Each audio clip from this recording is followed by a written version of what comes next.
Scene one, Apple, take one. Bonjour Michel Ronca, vous êtes administrateur au sein de la FTM.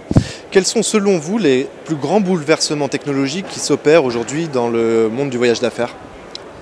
C'est un peu compliqué, le voyage d'affaires c'est déjà pas simple en soi, mais les principaux bouleversements viennent particulièrement de l'expansion de l'innovation dans tout ce qui concerne le déplacement professionnel.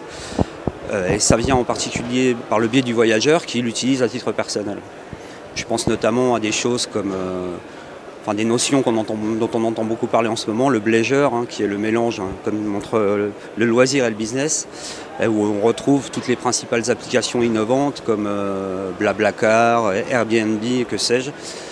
Plus particulièrement au sein des entreprises, on a vécu une certaine innovation avec l'arrivée des outils de réservation en ligne.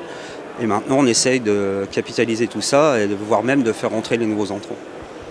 Est-ce que vous pensez qu'un jour il y aura une plateforme qui permettra de centraliser tous les canaux qui existent? Parce qu'aujourd'hui, ils commencent à être innombrables ces canaux.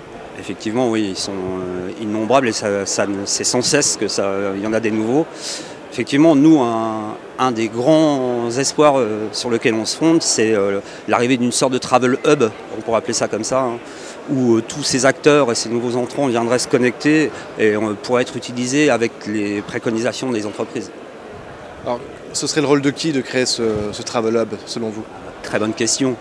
Il y a plusieurs pistes, je pense aux fournisseurs OBT notamment. Il ne faut pas oublier les moyens de paiement qui, eux, commencent déjà à centraliser beaucoup de choses.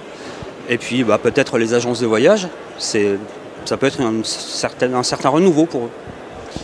En tant qu'observateur, on a l'impression que le voyage d'affaires est un milieu qui a du mal à accepter l'innovation technologique. Est-ce que vous partagez ce point de vue?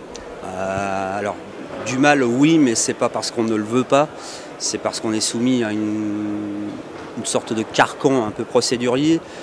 Je pense notamment aux notions de sécurité qui brident pas mal de choses. Les récents événements tentent à montrer qu'on a raison d'être soucieux de la sécurité de nos employés. Donc ça, effectivement, ça peut représenter un frein. En tant qu'association, quelles sont vos recommandations auprès de vos adhérents pour faire face à l'innovation aujourd'hui? La principale, c'est de rester en veille et à l'écoute du marché. L'innovation est permanente, elle rentrera par le biais des voyageurs, donc on est obligé d'y prêter attention. On a affaire à moult questions concernant les choses innovantes, il faut être à la pointe tout le temps, donc ça, c'est déjà un gros souci de veille en premier lieu. Des recommandations, on n'en a pas des particulières, sinon d'être à l'écoute. Merci beaucoup. Scene one, Apple, take one.